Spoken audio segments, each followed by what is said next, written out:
ॐ ज्ञानतिमिरन्धस्य ज्ञानञ्जनशलाकया चक्षुरुन्मिलितं येन तस्मै श्रीगुरवे नमः।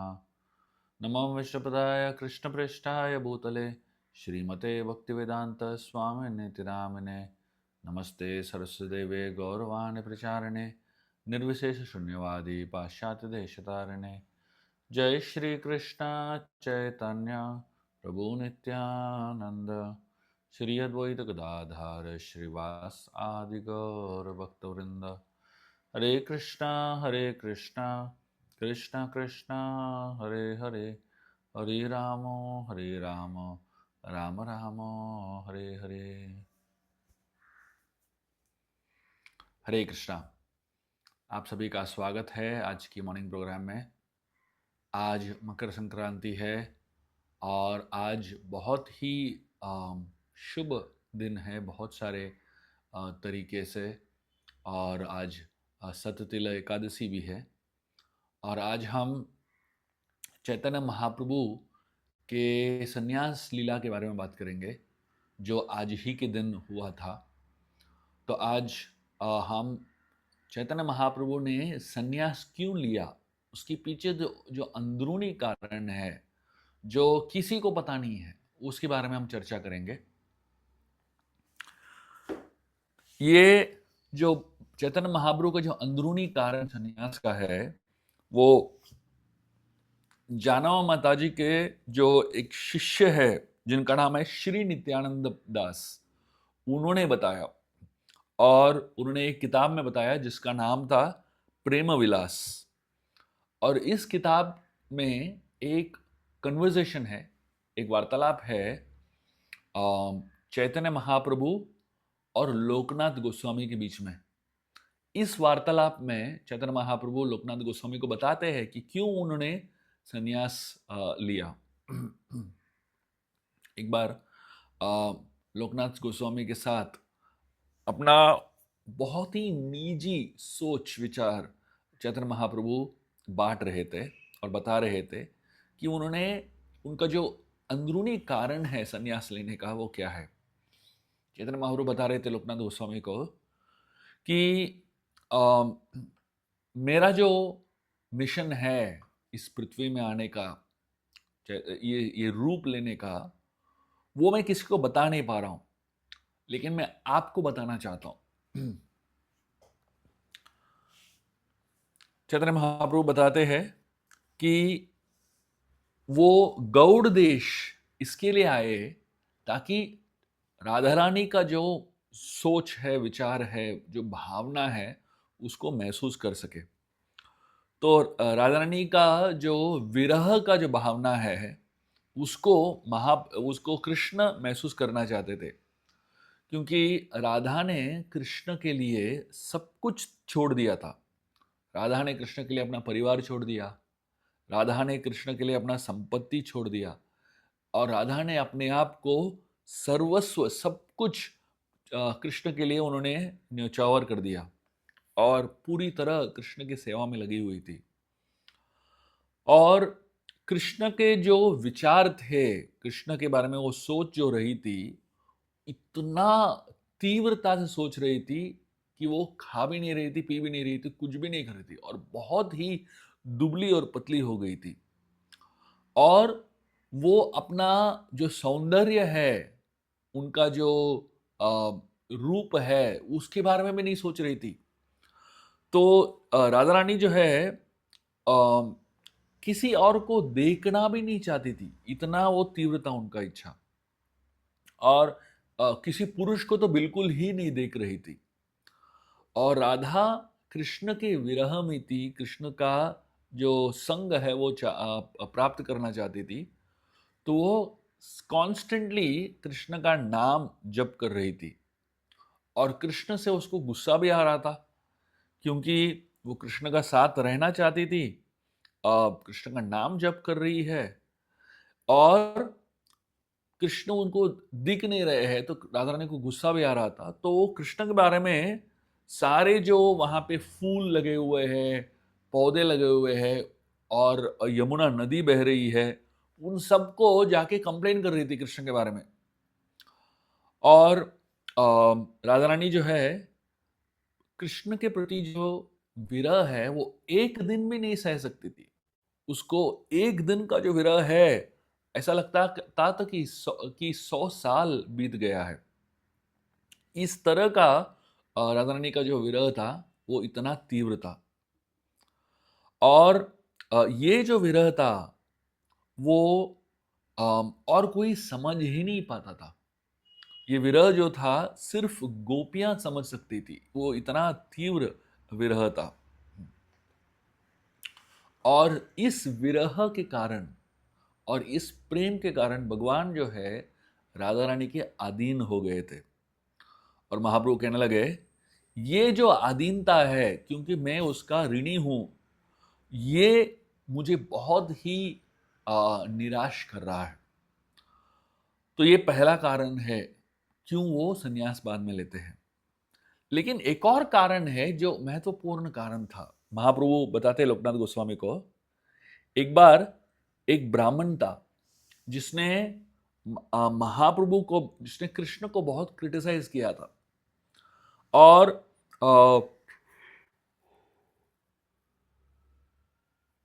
ये ब्राह्मण कृष्ण का जो सर्वस्व है, कृष्ण का जो पोजीशन है, उसको समझ नहीं पाया और कृष्ण को अपना गुरु और अपना स्वामी नहीं मान पाया।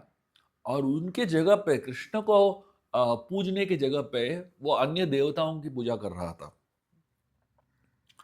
और महाप्रभु कह रहे थे क्योंकि ये ब्राह्मण ने सारे देवताओं को पूजा किया मुझे छोड़ के, तो मेरा ये प्लान है कि मैं माघ महीने के तीसरे दिन में मैं संन्यास लूंगा और मैं सारे ब्राह्मणों का गुरु बन जाऊंगा, डंडा लेके घूमूंगा। और क्योंकि मैं सारे ब्राह्मणों का गुरु बन जाऊंगा, तो ये ब्राह्मण भी मुझे स्वीकारेगा और मुझे अपना गुरु मान लेगा। तो इस तरीके से इनडायरेक्टली वो कृष्ण को ही पूज रहा है।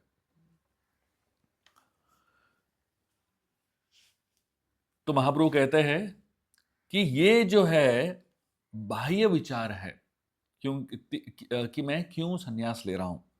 महाप्रभु कहते हैं एय बाह्य विचार आर मानेर आशय, सुन लोकनाथ यह कहिला निश्चय, राधिकार भाव लान सब प्रयोजन, केव बुझे केव सुने यही मोरा मन।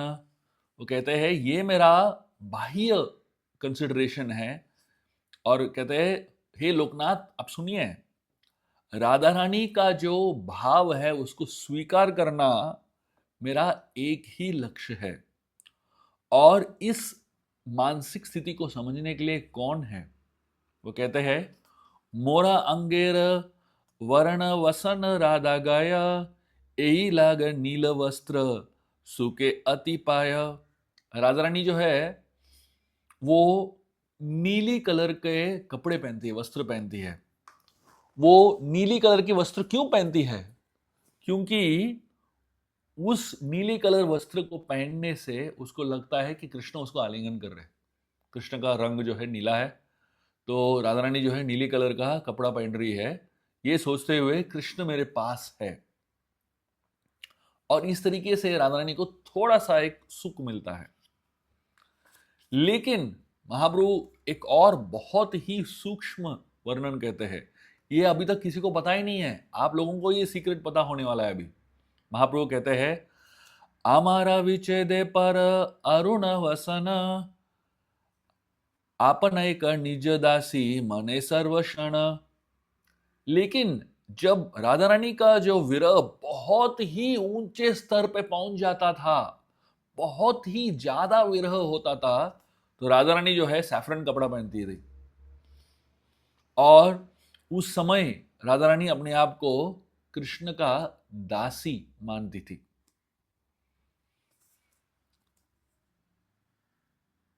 तो चैतन्य महाप्रभु कह रहे हैं अमारा लागिया राधा आदिश की गण, विरह व्याकुल हय तेजिल जीवन, आमिह तेजीब प्राण तार लागिया, से दास हाइब तुम्ही सुनिबे था किया।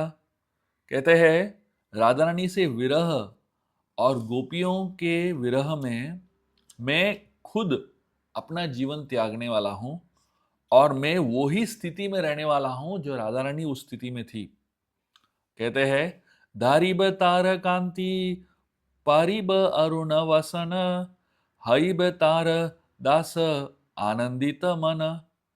कहते हैं मैं राधा रानी का जो रंग है, रूप है, जो गौर रंग है, वो मैं स्वीकार करूंगा, और राधा रानी के जो वस्त्र है, सैफरन कपड़े हैं, विरह के जो कपड़े हैं, उसको मैं स्वीकार करूंगा, और मैं राधा रानी की दासी बनू, दास बन के आनंद लूंगा। महाप्रभु कहते हैं एही लागी अरुण वसन दिबे गया जपी बतार गुण कहिलो तो माया। कहते हैं मैं सैफरन कलर के कपड़े पहनूंगा जो विरह के कपड़े हैं मेरे शरीर में, और मैं राधा रानी के गुण गाऊंगा। तो इस तरीके से महाप्रभु हमको बताते हैं कि उन्होंने इस अवतार में संन्यास धारण क्यों किया, संन्यास वेश को क्यों पहन लिया, और वो सैफरन कपड़ा क्यों पहन रहे हैं। देखिए भगवान जो है, कृष्ण जो है, बहुत ही ऑपुलेंट व्यक्ति है, उनके पास सब कुछ है, लेकिन वो सब कुछ छोड़ के संन्यास क्यों ले रहे हैं और सैफरन कपड़ा क्यों पहन रहे हैं? क्योंकि दो कारण है। एक, राधा रानी ने जो उनके जीवन में अनुभव किया, उन्होंने अपना घर छोड़ दिया, अपना परिवार छोड़ दिया, धन संपत्ति छोड़ दिया, और अपने सारे ड्यूटीज जो है सब कुछ छोड़ दिया, और पूरा दिन जो है कृष्ण के विरह में ही थी, और कृष्ण के विरह में वो इतनी दुबली पतली हो गई और कंटिन्यूअसली भगवान का नाम ले रही थी। तो वो ही स्थिति कृष्ण जो है चैतन्य महाप्रभु के रूप में लेते हैं, अपना घर बार छोड़ देते हैं, अपना ड्यूटीज छोड़ देते हैं, धन संपत्ति छोड़ देते हैं, अपने पत्नी को छोड़ देते हैं, अपनी माता को छोड़ देते हैं, सब कुछ त्याग कर देते हैं, और हार्डली कुछ खाते हैं, इतने दुबले पतले हो गए, और कंटिन्यूअसली जो है राधा रानी का नाम ले रहे हैं, कृष्ण का नाम ले रहे हैं, और राधा के भावना में है। और सैफरन कपड़ा क्यों पहने हैं? क्योंकि यही कलर जो है राधा रानी पहन रही है, जो विरह का जो कलर है। तो देखिए महाप्रभु का एक्सटर्नल कारण तो हमको मालूम है, दुनिया भर को प्रचार करना है, सबको कृष्ण भक्ति देना है, संन्यास जो है लोग जो है उसको रिस्पेक्ट करते हैं, आदर करते हैं, इसलिए वो सन्यासी का रूप ले लेते हैं। लेकिन अंदरूनी कारण जो है कुछ और ही है। जब भी हम वो सैफरन कलर देखते हैं, स्पेशली महाप्रभु का जो सैफरन है वो कलर देखते हैं, वो राधा रानी को पहने हुए वस्त्र का कलर है। हमने कभी सोचा है क्या कि साड़ी का कलर सैफरन था इसलिए महाप्रभु ने सैफरन पहना, राधा रानी के साड़ी का कलर सैफरन था इसलिए महाप्रभु ने सैफरन कलर पहन लिया? हम तो ऐसा कभी कनेक्टिंग नहीं करेंगे। लेकिन इस कन्वर्जेशन में राधा और कृष्ण, सॉरी, चैतन्य महाप्रभु और लोकनाथ गोस्वामी के कन्वर्जेशन में ये जो सीक्रेट है वो रिवील होता है। आइए हम भी इस जो लीला चैतन्य महाप्रभु ने किया, इस लीला के ऊपर आज मनन करें, और भगवान ने इस पूरी दुनिया को, मतलब अपने जो आनंद है उसको त्याग दिया, किसके लिए? हमारे लिए। जब महाप्रभु सब कुछ त्याग करके प्रचार कर रहे थे, दुनिया भर में प्रचार कर रहे थे, तो उसका फायदा किसको होता है? हम सभी को होता है। जब भी भगवान कुछ भी करते हैं उससे फायदा बहुत लोगों को फायदा होता है। महाप्रभु तो इंटरनल कारण से कुछ और कारण से कर रहे हैं, लेकिन हमारे लिए उसका बहुत ज़्यादा फायदा है।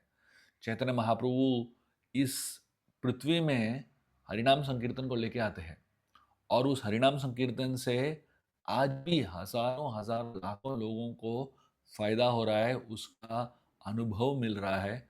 और हम जब हरिनाम करते हैं, भगवान का नाम लेते हैं, तो हमें इन बहुत ही सुंदर और बहुत ही अद्भुत लीलाओं के ऊपर भी मनन करना चाहिए, क्योंकि ये अंदरूनी कारण है कि महाप्रभु जो है हरिनाम संकीर्तन को लेके आए।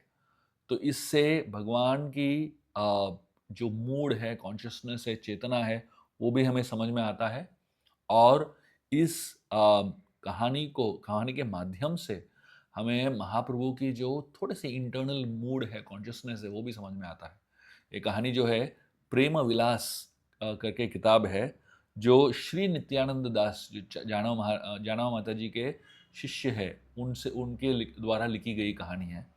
और इन कहानियों के माध्यम से हमें थोड़ा सा और भगवान के बारे में और भगवान के विचार के बारे में हमको समझ में आता है। जितना हम भगवान के बारे में समझेंगे, उनका जो साइकोलॉजी है, उनका सोच है, उनका विचार समझेंगे, उतना ज़्यादा घनिष्ठ हम भगवान से होंगे। तो हमारा कर्तव्य है, हमारा उद्देश्य है कि धीरे धीरे हम भगवान को और जाने, भगवान के बारे में और समझे, ताकि भगवान के साथ एक संबंध बना सके। आइए आज के एकादशी के पर्व शुभ दिन में हम ज़्यादा से ज़्यादा भगवान का नाम लें, और ये जो भावना चैतन्य महाप्रभु ने हमको बताया राधा रानी के प्रति, जो उनका जो प्रेम है और उनका जो भावना है, उसके ऊपर मनन करते हुए आज की एकादशी को सफल बनाएं। बहुत बहुत धन्यवाद। हरे कृष्णा।